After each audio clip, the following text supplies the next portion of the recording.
good evening. Welcome to Small Talks with Centers for New Horizons. My name is Marquita Baltimore, and I'll be your host this evening. This is my lovely co-host joining me, Miss Mariah Hampton. Thank you for having me. Thanks for coming, and we want to thank you guys for joining us and tuning in live. Once again, this is a live show. We ask that if you have any questions or comments during this live broadcast, you give us a call at that number flashing right across your screen. Area code 312-738-1060. So we are from Centers for New Horizons.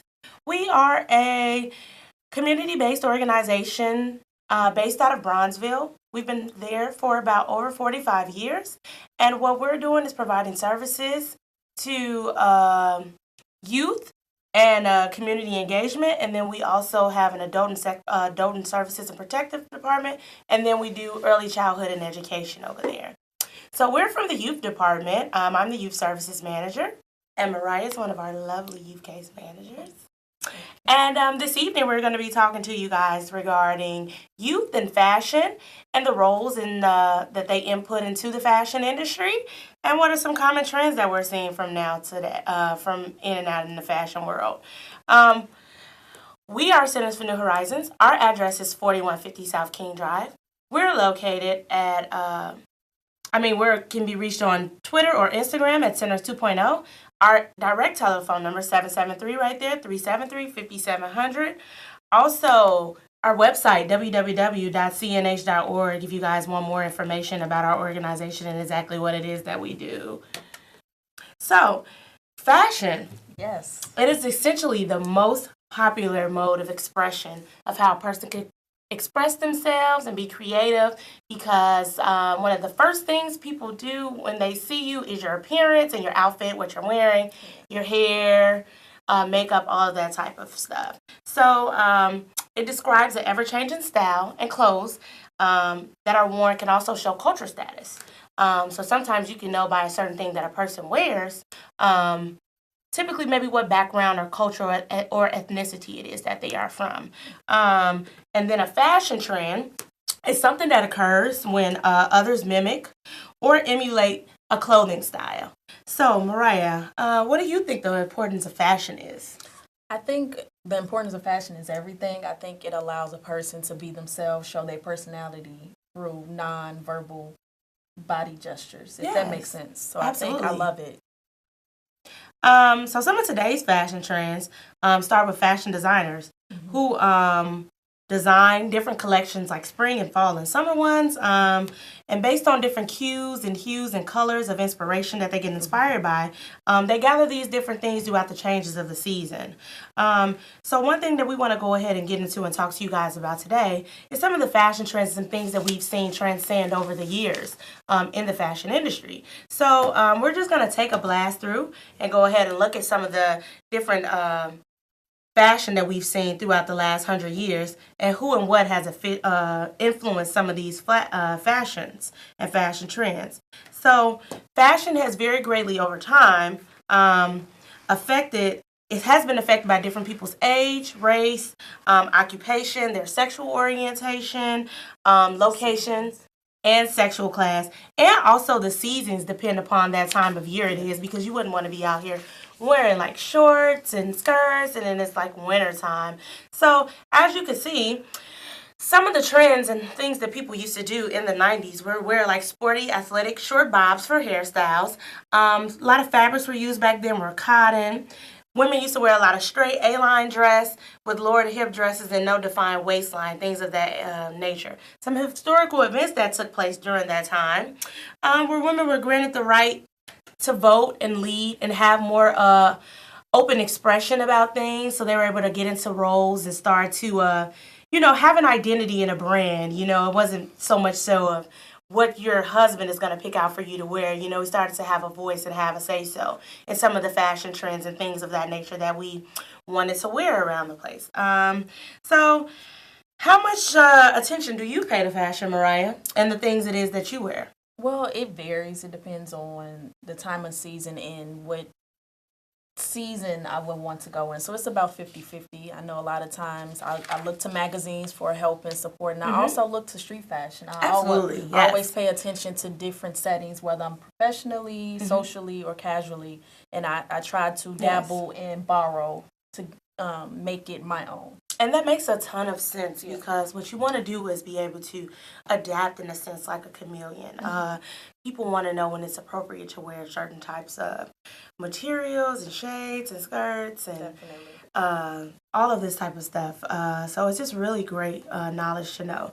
Definitely. So as you can see now, we'll show you how things kind of took a transcend when you moved into the 1950s and the 1970s.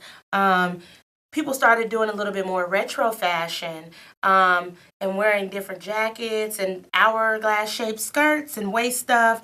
Big poofy with the flare and tulle underneath there. And then the 70s, we graduated and went into like platforms and bell-bottoms and more A-line skirts and body draping clothing above the knee to like mid-calf hemline area. So one of the things that Centers for New Horizons does is that we do have a fashion program housed in a local high school inside of Bronzeville community. And it's called Beat the Runway in partnership with our funder, After School Matters.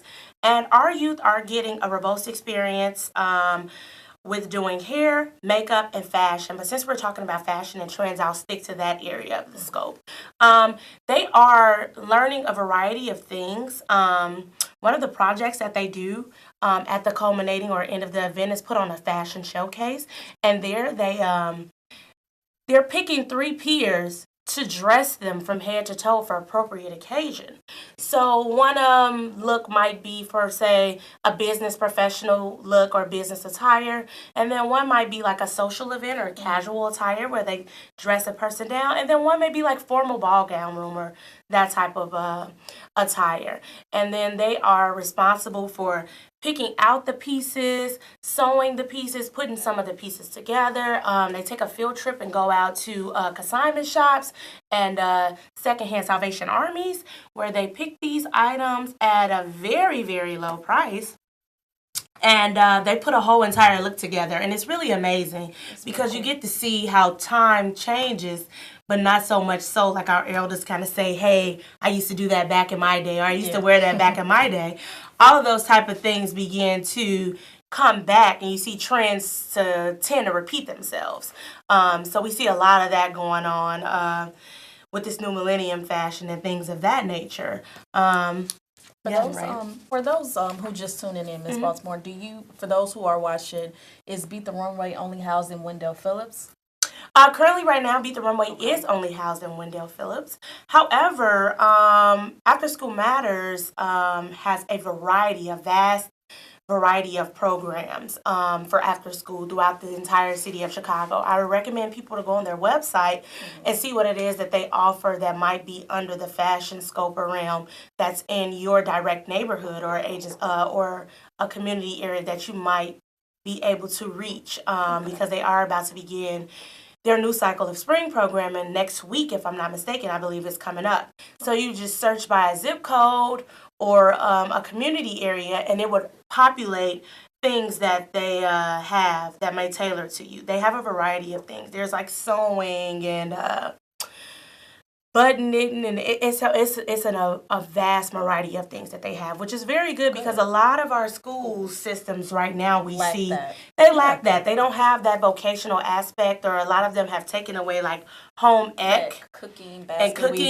and basket weaving and sewing and threading and that type of stuff. So you'll be surprised just how many young people from our generation don't know how to thread a needle or fix a hole in their shirt or fix something in their jeans, and it's something that could be a pretty small fix, but they may think they have to throw the whole thing away. Or if they were knowledgeable, they could go ahead and patch that thing up themselves. Absolutely. Now, those who do not attend Wendell Phillips, could they still join the program? Unfortunately for our program, it is closed to Wendell Phillips students. Okay. But they could, like I mentioned before, go on afterschoolmatters.org and research and look for a different fashion program that might be in their community. Just type in that zip code or that community area, and some things will pop up that they can see that they could apply for to attend. Okay. great information. Great. Yeah. Once again, we are a live show. Make sure that you guys call in at that number, 312-738-1060. Also, make sure if you want additional information about Centers for New Horizons, check us out and go on our website. We're www.cnh.org. We are coming to you from the Youth Development Department. Those are some of our former youth who've hosted this show in the summer that you see right there on the screen. And there's more additional information about all of our programs on that website. So, Ms. Baltimore, do you have a favorite trend that you are hoping to come back, or? I wouldn't propose say a favorite trend, but one thing that I really like to see that I saw last year was the dashikis coming out. That. I love that. That represented so much culture and history that we have going on right now. And it was really good to see that come out and then people get educated on exactly what that is and where it comes from and what it stands for. So that was a trend that I love to see for 2016. It looks like we have a caller. Hi, caller. Hi. Hi. Hi. I just had a question. Has Centers for Horizons ever thought about hosting for the latest design all the best? That's a great question. I think that we definitely can bring that to the table for those who facilitate the program. So I think that's a phenomenal idea so that it can showcase the young ladies' hard work and dedication, and that'll prompt to, more advertisement for them and networking for those who are especially for like local business owners, to get them to come out and possibly give our young ladies a shot, because it starts from, the ground up. So I think that's a phenomenal idea and great question. Thank you for that comment. That's really amazing. I think we need to see more things like that, bringing back more cotillions, more dances and etiquette classes and things of that nature. So our youth know how to carry themselves in the proper setting, how to sit up, how to speak fluently, how to eat properly, how to dress properly. All of those things are very, very, very important. And that's something that we'll take into consideration and try to incorporate in our program. So thanks for that caller. So that brings me to my next take. We're still talking about youth and fashion industry. Our next fashion designer we're going to talk about is Miss Isabella Rose Taylor. And she is a 13-year-old. Impressive. Who has landed her junior's clothing line on racks in Nordstrom's this fall. So that's a lot of kudos and accolades for Miss Taylor. It's really awesome because she is a young lady who is from Austin, Texas, who started up and she went away to a sewing camp. And she got really interested in these things from attending that camp and got interested in sewing clothes and started making little outfits for herself and was looking so cool and was dressed real fashionable. And then her friend said, "Hey, where'd you get that from?" Or, "That's really cool. What store did you get that from?" And she's like, "Hey, I made it." So now she's making clothes for the whole school. And then that's a big deal. It's a huge deal. So it took off and spun, and then she began to showcase her fashion at a trunk show. Okay. And that's how she was discovered, by setting up these trunk shows and pop-up venues with her clothing and material that she personally made. And now she is in a department store across stores nationwide. Also being featured in Fashion Week as well, too. So that is a great start for her to get started, for Miss Taylor to start up that own business at such a young age, at 13. So that ties in the fashion and the entrepreneurship as well, too. So Mariah, do you think fashion allows people to express their individuality? Absolutely. It's a form of freedom. Yes. And if someone can express themselves, what better way than to do it through fashion, and how you style your hair, and how you, as you said, be a chameleon, different forms of fashion. Yes. So definitely. Yes. So that's really huge. And it always does allow you to be expressive because it's your vision. Especially when you're starting your own company from the ground up, there might be a vision or something that you might want to be creative and put out there. So we want you guys to get your minds thinking and get buzzing and think outside the box, and don't think that any idea is stupid, because just believe that you may never know. Like Right. people who started Facebook and YouTube and Google, those were small ideas that have turned into Fortune 500 companies. So just making sure that you get out there and you make sure you're putting your best foot forward. And if you have an idea, you jump on it and hone on trying to express it. So one thing that I see that a lot of our youth kind of fear is like stepping out and like, branding themselves, or hey, where do I get started at with something like this? So just like little Rose Taylor did, she went to that sewing camp. And then it might be certain people in underprivileged or underserviced communities who lack those type of resources to even attend a sew camp. Some different options for you might be research things that are locally in your community.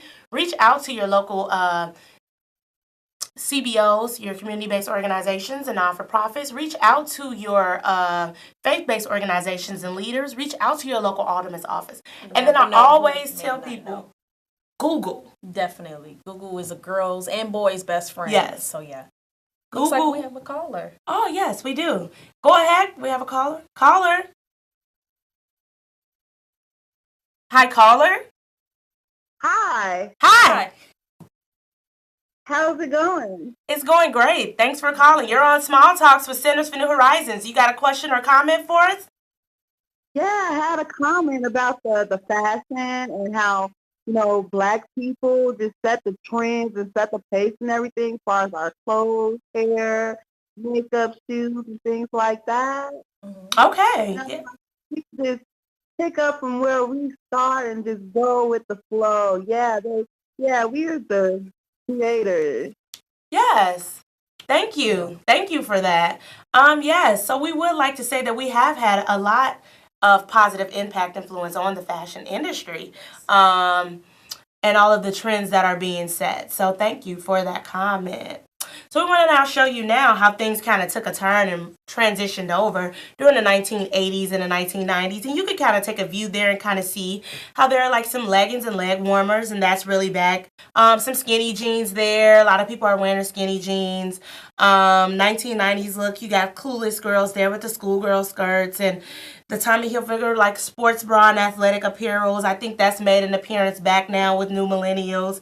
So those are some really cool things that have like repeated themselves in trends that have come back in style. And then you had mentioned earlier, Mariah, about trends that we love to see repeated. One thing that I really love is the fact that in the 90s, the young men were kind of wearing their clothes and things oversized or baggy, may you say. So now that's a trend that we've kind of seen faded out, and they're going back to styles of the 70s and 80s. Yep, when the males used to wear more like tailored suits and fitted clothes and like that slim look apparel. So that is one thing that I absolutely love, because we don't want to see the clothes like oversized or like 2X, skin tight, or hanging off of people in that sort of facet or whatnot. So that's one trend that I really, really, really, really, really loved that came back.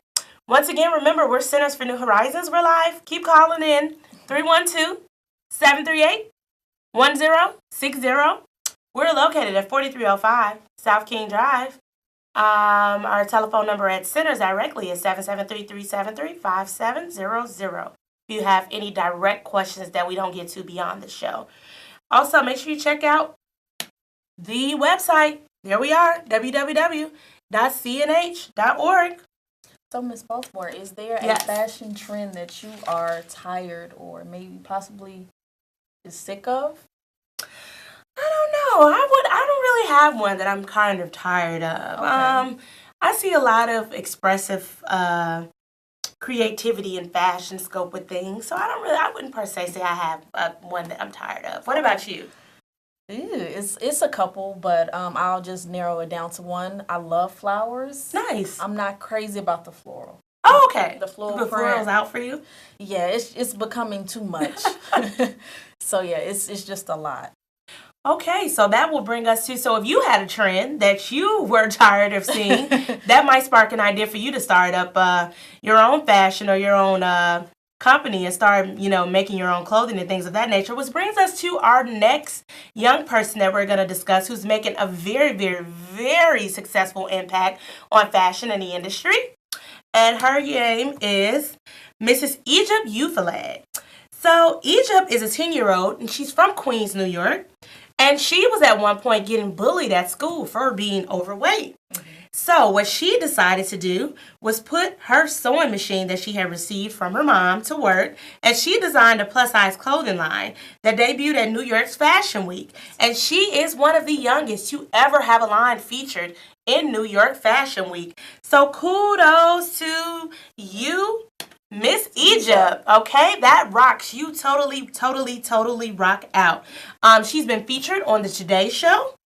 She has she wants young people who suffer from being bullied for being plus size or overweight to know that they turn that negative into a positive. That is nothing wrong with having a little extra loving.